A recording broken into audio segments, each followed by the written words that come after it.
우리 시간 다 함께 자리에서 일어나셔서 오늘 우리에게 주시는 하나님의 말씀 함께 보겠습니다. 오늘 우리에게 주시는 하나님의 말씀 고린도후서 4장 10절부터 18절까지의 말씀입니다. 신약 289페이지에 있습니다. 고린도후서 4장 10절부터 18절까지의 말씀을 제가 받들어 읽겠습니다. 우리가 항상 예수의 죽음을 몸에 짊어짐은 예수의 생명이 또한 우리 몸에 나타나게 하려 함이라. 우리 살아있는 자가 항상 예수를 위하여 죽음에 넘겨짐은 예수의 생명이 또한 우리 죽을 육체에 나타나게 하려 함이라. 그런즉 사망은 우리 안에서 역사하고 생명은 너희 안에서 역사하느니라. 기록된 바 내가 믿었으므로 말하였다 한 것 같이 우리가 같은 믿음의 마음을 가졌으니 우리도 믿었으므로 또한 말하노라. 주 예수를 다시 살리시니가 예수와 함께 우리도 다시 살리사 너희와 함께 그 앞에 서게 하실 줄을 아노라.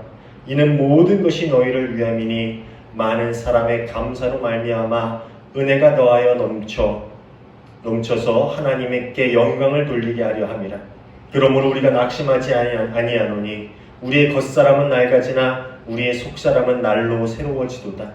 우리가 잠시 받는 환난에 경한 것이 지극히 크고 영원한 영광에 중한 것을 우리에게 이루려 함이니 우리가 주목하는 것은 보이는 것이 아니요 보이지 않는 것이니 보이는 것은 잠깐이요 보이지 않는 것은 영원함이라. 아멘. 이는 우리에게 주시는 하나님의 말씀입니다. 자리에 앉아주시기 바랍니다. 오늘도 주님의 평화가 우리 모두에게 함께하기를 간절히 소원합니다.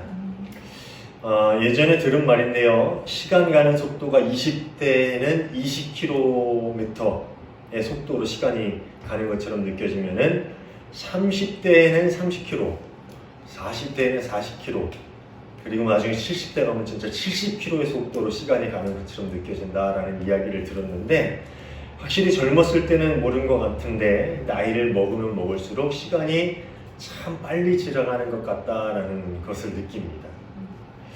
여러분도 그러십니까? 네. 2020년이 시작된 것이 바로 엊그제 같은데 벌써 한 해의 마지막 달인 12월의 첫 주를 우리가 맞이하고 있습니다. 12월은 한 해가 다 지나갔음을 아쉬워하는 동시에 새로운 해가 찾아올 것에 대한 기대가 공존하는 그런 달인 것 같습니다. 특별히 올해에는 코로나 때문에 더욱 힘들었는데 이 해가 가고 또 새로운 해가 오면은 좀 나은 일들이 우리를 기다리고 있겠지라는 그런 설레임이 우리 마음에 있습니다. 그리고 12월은요, 우리 그리스도인들에게 더욱 특별한 달이기도 한데요. 왜 그렇습니까? 예수 그리스도께서 우리를 구원하시기 위해서 이 땅에 오신 성탄절이 있는 달이기 때문입니다. 벌써부터 많은 사람들의 마음에 성탄절 때문에 설레이는 마음이 있지요. 오늘 우리 딸이 저한테 이야기를 하더라고요. 이번 성탄절 선물은 뭐예요? 네, 뭐 이런저런 이유 때문에 성탄절이 설레이기도 하는 거죠. 11월 마지막 주부터 지난주부터 강대상 배경도 바꾸고, 여러분은 뭐 화면에 안 보이시겠지만 대림절 장식도 했고요. 그다음에 크리스마스 트리도 저렇게 꾸몄는데, 그러면서 예수님의 오심을 기다리는 그 대림절을 맞이했습니다. 그리고 대림절이 시작이 되면은 교회 앞에, 항상 우리 교회 앞에 놓는 장식이 있는데 마구간 장식입니다. 그래서 마구간에서 예수님이 태어나신 것을 이렇게 모형으로 해놓은 장식을 제가 만들어가지고 항상 그 앞에다가 놓는데, 올해도 마구간 장식을 그 앞에 옮기는데, 그래서 옮기는 걸 보면서 아내가 이런 말을 하더라고요. 예수님, 올해도 춥지만 밖에서 한 달만 고생하세요. 그 말을 듣는데 얼마나 제가 웃었는지 모릅니다. 그렇게 입구에 마구간 장식을 예쁘게 해놓고, 비록 춥지만 그래도 좀 고생하시라는 마음으로 그렇게 예쁘게 장식을 해놓고, 교회 올 때마다 그 예수님이 마구간에서 태어나신 그 장식을 보는데 문득 이런 생각이 들었어요. 예수님이 오시던 그 당시 그 순간에도 과연 예수님이 오시는 그 모든 상황과 모습들이 아름답게 여겨졌을까? 이렇게 웃어 넘길 수 있는 그런 마음이 그 순간에 사람들에게 들었을까라는 그런 생각을 해봤습니다.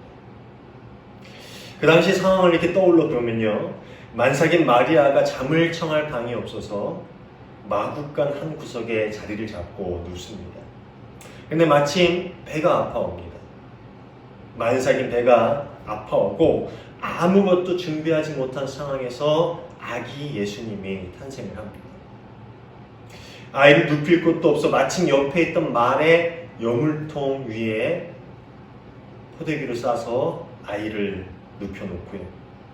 아마 아기 예수님을 씻을 만한 물도 이렇게 준비가 되지 않았을 것 같고요. 또 산모에게 먹을 만한 음식도 준비가 되지 않았을 것 같습니다. 아마 예수님이 그날 태어날 것을 알지 못했을 테니까요. 그렇게 초라한 환경에서 하나님의 아들이며 또 이스라엘의 왕이자 세상을 구원할 메시아 예수 그리스도는 이 땅에 오셨다라는 겁니다. 과연 그 모습이 오늘 우리가 기억하는 것만큼 또 기념하는 것만큼 그렇게 아름답고 기뻤을까요? 뭐 출생만 그랬겠습니까? 여기저기 떠돌아다니며 복음을 전했지만 많은 사람들에게 외면을 받았던 삶도, 또 자신의 백성들에게 손가락질과 비난을 받으며 벗겨진 채 십자가에서 마지막을 맞이한 죽음, 하나님의 아들이며 이스라엘의 왕이자 세상을 구원할 메시아하고는 전혀 어울리지 않는 그런 초라한 모습이었습니다. 예수님의 가르침도 마찬가지였죠. 자기를 높이는 자는 낮아지고 자신을 낮추는 자는 높임을 받을 것이다 라는 말씀도 그렇고요. 잔치자리에 가난한 자들과 몸 불편한 자들과 저는 자들과 맹인들을 청하라. 기쁜 잔치자리에 온갖 장애를 가진 당시에 소외받던 외면받던 좀 꺼려지는 사람들을 청하라라는 그런 가르침도 당시 사람들의 사고방식으로는 도저히 이해할 수 없는 앞뒤가 맞지 않는 그런 이야기였습니다. 이렇게 정말 메시아이자 이스라엘 왕이고 하나님의 아들인 예수님의 어울리지 않는 탄생, 그리고 죽음, 그리고 그 가르침을 한마디로 표현하자면 패러독스, 즉 역설 혹은 모순이라고 이야기할 수가 있을 것 같습니다. 일반적인 사고와는 전혀 맞지 않는 그런 이야기들이지. 예수님이라면, 메시아라면, 이스라엘 왕이라면, 하나님의 아들이라면 마구간이 아닌 모든 것이 잘 준비된 궁궐이나 아니면은 유망한 집안에서 그렇게 태어납니다. 또 많은 사람들에게 존경을 받고 칭송을 받으며 이스라엘뿐만 아니라 온 세상을 이끌 만한 인물로 자라나서 그렇게 살았어야 돼요. 또 그렇게 죽어서는 안 되는 것이 당시 사람들의 생각이었죠. 우리가 마가복음을 이야기할 때도 그런 이야기를 했는데, 예수님의 탄생과 삶과 죽음은, 그리고 그 가르침은 그 당시 사람들에겐 도저히 이해할 수 없는 역설적인 모순적인 이야기들이었습니다. 그래서 성경은 끊임없이 이런 역설적인 이야기들을 우리에게 들려주고 있습니다. 대림절기 두 번째 주일을 맞아서 우리가 함께 읽은 고린도후서 4장 10절부터 18절까지의 말씀에도 사망과 죽음이라는 서로 반대되는 두 단어가 반복적으로 등장하고, 예수님의 죽음을 지니는 삶이 예수님의 생명을 나타내는 삶이다라는 역설적인 표현이 나오고 있습니다. 참 이해하기 어려운 말이죠. 죽음을 지니는 삶이 생명을 나타내는 삶이다. 뭐 지금은 우리 대강 이런 얘기만 해도 어떤 얘기가 나올지 알 거예요. 왜냐하면 우리는 성경적인 지식이 있으니까요. 근데 당시 이 말씀을 받아들이는 그리스도인들에게는 도대체 무슨 말인지 이해가 가지 않았을 거예요. 예수님의 그 십자가의 비참한 죽음을 우리가 받아들이는 것, 우리가 지니고 사는 것이 예수님의 생명을 드러내는 삶이다. 그 말씀은 이래요. 예수 그리스도의 십자가 죽음이 우리의 삶의 경험될 때에 그리스도의 생명이 비로소 우리의 삶을 비추게 된다. 그리스도와 함께 받는 우리의 고난이 다른 이들에게 하나님으로부터 오는 생명을 선물하게 된다. 겉으로는 실패한 것처럼 보이는 인생의 순간에 안에서는 새로운 생명이 창조되고 있다. 짧은 시간에 겪게 될 가벼운 고난이 나중에 영원하면서도 큰 영광을 이루게 될 것이다. 오늘 우리가 함께 읽은 본문을 요약하자면 이런 이야기예요.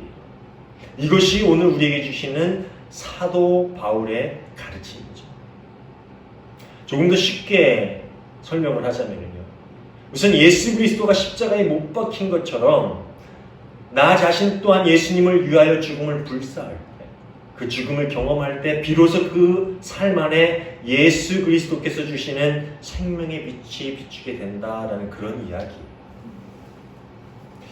당시 복음을 전하기 위해서 자신의 생명까지도 내어 놓아야만 했던 신약시대의 많은 그리스도인들에게 이 말씀은 큰 힘과 용기가 되었을 것입니다. 그 당시 예수 그리스도를 믿는다, 그리고 복음을 전한다는 것은 상당히 위험한 일이었고 그들의 삶에 생명의 위협까지도 당할 수 있는, 아니 생명을 잃을 수도 있는 그러한 일들이었습니다. 그래서 그들은 이 말씀을 들으면서 비로소 우리가 십자가의 죽음을 불사하게 될 때에 우리 안에서 예수 그리스도의 생명이 나오게 되는구나 라는 것을 깨닫게 되었을 것입니다.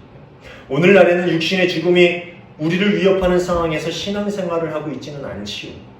여러분도 교회 다닌다고 죽인다는 위협을 받진 않잖아요. 우리가 복음을 전한다고 핀잔은 들을 수 있고 비난은 들을 수 있어도 죽음의 위협을 당하진 않잖아요.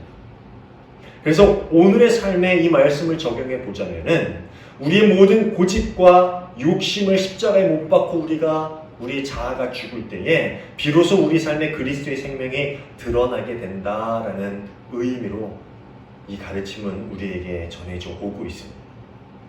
우리가 너무나도 잘 알고 있는 이야기지요. 성경에서 계속 이야기하고 있는 가르침입니다. 우리가 죽어야 우리의 삶 가운데서 예수님이 산다. 갈라디아서 2장 20절 어떤 말씀이 떠오릅니까? 여러분 너무나도 잘 알고 있는 말씀인데 뭐예요? 내가 그리스도와 함께 십자가에 못 박혔나니 그런즉 이제는 내가 사는 것이 아니요 오직 내 안에 그리스도께서 사시는 것이라. 그리스도의 생명이 나타나는 삶은 그리스도의 십자가의 죽음을 따라서 우리 자아의 죽음이 있어야만 가능하다라는 이야기를 성경은 계속해서 우리에게 이야기해주고 있습니다.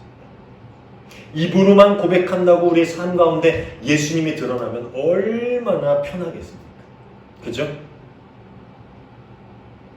나아가서 우리가 우리 입으로 복음을 전하고 입으로만 고백해서 우리의 삶 가운데 예수가 드러난다면 지금까지 전 세계가 복음화되지 않았을 이유가 있겠습니까? 헌금을 많이 한다고 우리 삶 가운데 예수님의 향기가 피어난다면 저는 당장이라도 목회 때려주고 가서 돈 벌 것 같아요. 헌금을 많이 해서 복음의 향기가 세상 가운데 전해질 수 있다면, 예배 빠지지 않고 드린다고 우리의 말과 행동에서 예수님의 모습이 드러난다면 신앙생활 참 편하겠죠. 그렇지 않습니까? 제 생각만 그래요? 예배 빠지지 않고 드리는 것도 힘든 일이지만 그렇게 한다고 해서 우리 삶에 정말 예수님이 살아나고 예수 그리스도의 향기가 세상 가운데 전해진다면 신앙생활 그렇게 어려운 게 아닐 겁니다. 그런데 그렇지가 않습니다. 오늘 말씀은 죽음이 생명을 낳는다라고 이야기하고 있습니다. 그리고 이런 자아의 죽음은 나뿐만 아니라 다른 이들에게까지 생명을 선물해 준다라고 한 걸음 더 나아가고 있지. 12절입니다. 그리하여 죽음은 우리에게서 작용하고 생명은 여러분에게서 작용합니다. 바울은 복음을 전하면서 정말 많은 일들을 경험했습니다. 같은 고린도 교회에게 주어진 서신인 고린도전서 4장 11절부터 13절을 보면 이런 말씀이 나와요. 우리는 바로 이 시각까지도 줄이고 목마르고 헐벗고 얻어맞고 정처 없이 떠돌아다닙니다. 우리는 우리 손으로 일을 하면서 고된 노동을 합니다. 우리는 욕을 먹으면 도리어 축복하여 주고 박해를 받으면 참고 비방을 받으면 좋은 말로 응답합니다. 우리는 이 세상의 쓰레기처럼 되고 이제는 만물의 찌꺼기처럼 되었습니다.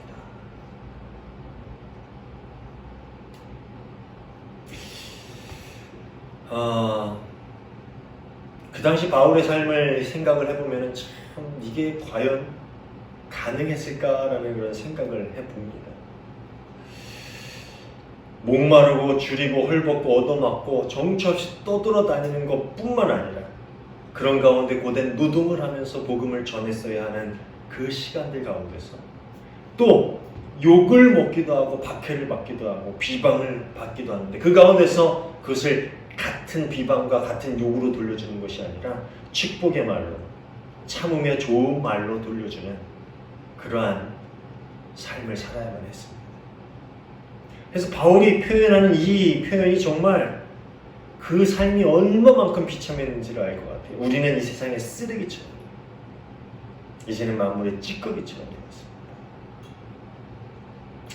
제가 인도에 2달 아웃리치를 간 이야기를 예화로 자주 인용을 합니다. 아마 여러분 몇 번 들었을 거예요. 제가 DTS 훈련을 가서 인도로 아웃리치 갔던 그 예화.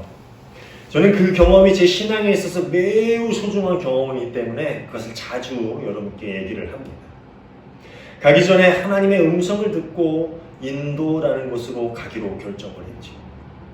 그렇게 정말 대단한 포부와 비전을 가지고 인도로 선교를 떠났습니다. 그런데 가서 경험한 것은 절망이었습니다. 그것은 인도의 덥고 어려운 그런 상황이 아니라 그곳에서 보여지는 나의 모습 때문이었습니다. 힘들고 열악한 상황 가운데서 나오는 나의 정말 표현하자면 부끄럽지만 찌질한 모습. 정말 그것밖에 표현이 안 될 것 같아요. 찌질한 모습. 다른 이들을 시기하고 그래서 다투는 추악한 모습. 2달 동안의 인도 선교 가운데서 보았던 나의 모습은 그랬어요. 아마 바울 역시 많은 자신들 안에 남겨져 있던 혈기들이 선교하는 동안 나왔을 거예요. 바울도 처음부터 훌륭한 모습은 아니었습니다. 사도행전은 그 혈기로 인해서 아볼로와 다른 다투는 이야기를 여과 없이 우리에게 들려주고 있지요. 그래서 마가를 데려가냐 안 데려가냐라는 문제로 아볼로와 심하게 다툰 이야기를 우리에게 전해주고 있어요. 이 바울 또한 선교 초기에 그 안에 남아있던 혈기 때문에 동료와 다투는 그런 일들까지도 성경은 우리에게 고스란히 전해주고 있습니다. 저는 이 부분이 정말 은혜가 돼요. 바울이 아볼로와 다툰 이야기. 정말 은혜가 돼요. 천하의 바울도 그랬는데. 바울은 목마르고 배고프고 얻어맞고 비난받고 때로 목에 갇히면서 정말 많은 생각을 했을 것입니다. 내가 왜 이 쓰레기 같은 대우를 받아야 되나? 내가 어떤 사람인데? 내가 어떤 훈련을 받고 내가 어떤 공부를 하고 내가 어떤 집안 사람인데 내가 왜 이런 대우를 받아야 되지? 그렇지만 그는 그때마다 그런 생각이 들 때마다 혈기가 불쑥불쑥 올라오고 자신이 가진 배경을 드러내고 싶은 마음이 불쑥불쑥 들 때마다 십자가에 자신을 못 박는 훈련을 하면서 하나하나 자신 안에 남아있는 자아를 죽이고 예수 그리스도의 생명이 자신을 다스리도록 그렇게 했던 것입니다. 그러기에 오늘날 사도 바울의 복음이 우리에게 전해질 수 있었던 것이죠. 그리스도의 복음이 사도 바울을 통해서 우리에게 전해질 수 있었던 것이죠. 그런 그의 죽음이 다른 이들에게는 생명을 전하는 하나님의 역사를 또한 만들어 가기도 했습니다. 바울을 통해서 많은 하나님의 백성들이 그리스도의 복음을 듣고 하나님의 백성으로 이렇게 그리스도의 제자로 거듭날 수 있었던 것이지. 죽음이 생명을 낳는 것입니다. 바울을 비롯한 다른 사도들처럼 평생을 쫓겨다니면서 비참하게 죽음을 당하는 인생이 실패한 인생처럼 보일 수 있습니다. 그렇죠? 세상 사람들이 보기에 바울 쟤는 왜 저러고 다니지? 저 사도들 쟤는 도대체 왜 저러고 다니? 손가락질 받는, 비난받는, 욕먹는 실패한 인생처럼 보일 수도 있을 것입니다. 그러다 죽는 그런 모습을 보면서 왜 저렇게까지 해야 되지? 이해 안 가는 세상의 시각들도 있었을 것입니다. 그렇지만 그 안에서 우리가 알지 못하는 신비한 생명이 창조되고 있어요. 즉 부활과 영생이라는 놀라운 사건들이 그들의 삶 가운데서 일어나고 있었다라고 오늘 말씀은 우리에게 이야기해 주고 있습니다. 사랑하는 여러분, 하나님 나라의 신비는 이와 같이 역설로 우리에게 주어지는 것입니다. 그래서 때로는 이해할 수 없지만 우리는 십자가의 가르침을 기억하면서 고난과 죽음의 길, 그리고 실패로 향하는 것처럼 보이는 그 길을 걸어가야만 하는 것이지. 지난주 주보에 글을 썼듯이 대림절은 예수님의 탄생을 축하하고 감사하는 마음으로 성탄절을 준비하는 절기입니다. 그래서 기쁜 마음으로 예수님의 탄생을 기다리는 절기지요. 그런데 예수님의 탄생뿐만 아니라 예수님의 재림을 기다리는 절기이기도 합니다. 그렇기에 또 기쁘면서 한편으로는 엄숙한 마음으로 깨어 있어야만 하는 그러한 시간들이기도 합니다. 이게 대림절의 두 가지 의미. 그래서 저는 대림절기가 되면은 님이 오신다라는 함석헌 선생님의 시가 생각이 납니다. 그 시의 구절 중에는 이런 부분이 나오는데요. 높은 것 낮추고 우물어진 것 돋우고 굽은 길을 곱게 하고 지저분한 것을 다 치워 님이 바로 오시도록 하자. 이 부분은 이사야 40장 2절 3절을 인용한 부분이기도 합니다. 이사야 40장 2절 3절은 이런 내용이에요. 한 소리가 외친다. 광야에 주님께서 오실 길을 닦아라. 사막에 우리의 하나님께서 오실 큰 길을 곱게 내어라. 모든 계곡은 메우고 산과 언덕은 깎아내리고 거친 길은 평탄하게 하고 험한 곳은 평지로 만들어라. 마치 이사야의 예언처럼 예수님이 오시기 전에 그의 길을 예비하는 사명을 가지고 태어난 한 사람이 있습니다. 그게 누구죠? 바로 세례자 요한입니다. 세례자 요한은 광야에서 이렇게 외쳤습니다. 회개해라. 하나님의 나라가 가까이 왔다.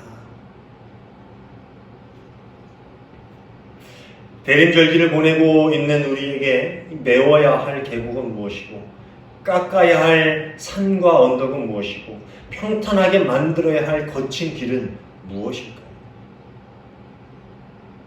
어떤 이들에게는 혈기일 수 있겠고요. 어떤 이들에게는 물질에 대한 욕심일 수도 있겠고요. 어떤 이들에게는 육신의 정욕일 수도 있고요. 어떤 이들에게는 이름을 내고자 하는 명예욕일 수도 있고 어떤 이들에게는 게으름일 수도 있고요. 어떤 이들에게는 나태함일 수도 있고 여러 가지가 있겠지요. 저마다 다양한 산들과 언덕, 계곡과 거친 길을 마음속에 가지고 있을 것입니다. 그런데 어떤 이들은 삶에서 그런 모습들이 보일 수도 있지만 어떤 이들은 잘 감추어 놓아서 자신만이 알고 있는 산과 계곡이 있을 수도 있습니다. 보인다고 해서 그 산이 더 높은 것도 아니고요. 보이지 않는다고 해서 그 계곡이 더 낮은 것도 아닙니다. 보이지만 낮을 수도 있고 보이지 않지만 높을 수도 있는 것이죠. 그런데 참 안타까운 것은 또 어떤 이들은 너무 오랫동안 꼭꼭 숨겨놨다 보니까 자신들조차도 발견하기 힘든 마음속에 산과 언덕과 계곡들과 거친 길들이 있을 수도 있다라는 것입니다. 제가 신비주의자는 아니지만 얼마 전에 꿈을 꿨는데요. 잠들자마자 꿈 꿔서 새벽에 아주 일찍 깼어요. 근데 그 꿈의 내용이 너무나도 생생해서 일주일 동안 계속 그 꿈을 되뇌었는데요. 꿈의 내용은 이야기하지 않을 거예요. 그런데 내용 가운데서 제가 느낀 게 하나 있습니다. 우리가 보이지 않지만 냄새나고 어두침침한 그곳에 숨겨놓은 우리만의 산과 언덕과 계곡과 거친 들이 있구나. 우리도 발견하지 못하지만 하나님을 대면하게 될 때, 하나님을 만나고 간절히 찾게 될 때에 하나님께서 주시는 마음으로 그 언덕과 산과 골짜기와 거친 길들을 여러분 꼭 발견하시기를 바랍니다. 그리고 우리 앞으로 남은 3주 동안의 대림절기를 통해서 그 모든 언덕과 산과 계곡과 거친 길을 평탄하게 만듦으로 예수님이 오실 길을, 예수님이 오심을 준비할 수 있는 저와 여러분 모두가 되기를 간절히 소원합니다. 어떻게 할 수 있을까요? 그것은 바로 죽는 길이지. 죽음으로 생명을 만드는 길입니다. 우리의 산과 같은 교만이 죽어야 하고요. 언덕과 같은 욕심이 죽어야 하고요. 골짜기 같은 편협하고 옹졸한 마음들이 죽어야 하고 거친 길과 같은 혈기가 죽어야 합니다. 그리고 그곳에서 예수 그리스도의 생명이 우리의 삶 가운데 온전히 살아나서 세상 가운데 드러날 수 있어야 하는 것입니다. 죽음이 생명을 만드는 것입니다. 그리고 죽음이 생명을 전하게 됩니다. 사랑하는 여러분, 죽음이 생명을 만드는 귀한 은혜가 이 대림절을 지나는 우리의 삶 가운데 늘 함께하기를, 그리고 충만하기를 주님의 이름으로 간절히 소원합니다. 그리고 그 모습들을 통해서 죽음이 삶을 만들어내는 우리 삶의 훈련과 또 연습을 통해서 그 시간들을 통해서 예수 그리스도의 오심이 우리의 삶뿐만 아니라 세상 가운데 전해지고 세상을 다스릴 수 있는 놀라운 복음의 능력이 되기를 주님의 이름으로 간절히 축원합니다. 기도하겠습니다. 참 좋으신 하나님 감사합니다. 우리를 너무나도 사랑하심으로 예수 그리스도를 세상에 보내주심에 감사를 드립니다. 그리고 우리의 죄를 짊어지시고 십자가에서 예수 그리스도를 돌아가게 하시고 또 다시 부활하심으로 우리에게 생명을 허락하심에 감사를 드립니다. 주님, 예수 그리스도의 십자가의 죽음을 늘 우리 삶 가운데 품고 살면서 그 죽음을 따라감으로 우리 삶 가운데 생명이 맺어지는 귀한 역사를 경험케 하여 주시옵소서. 우리의 자아, 우리의 교만, 우리의 욕심, 모든 죄된 것들이 십자가에서 죽고 예수 그리스도의 생명이 우리의 삶을 살게 하며 또 예수 그리스도의 생명이 우리의 삶을 통하여 세상 가운데 전해지므로 정말 하나님의 놀라운 생명들이 세상 가운데 넘쳐날 수 있도록 그 은혜를 우리 주변의 모든 이들이 경험할 수 있도록 우리의 삶을 통하여 주님 역사하여 주시옵소서. 죽음이 생명을 낳는 놀라운 은혜가 우리 삶 가운데 늘 넘쳐나게 하실 줄 믿고 감사하며 예수님 이름으로 기도하옵나이다. 아멘.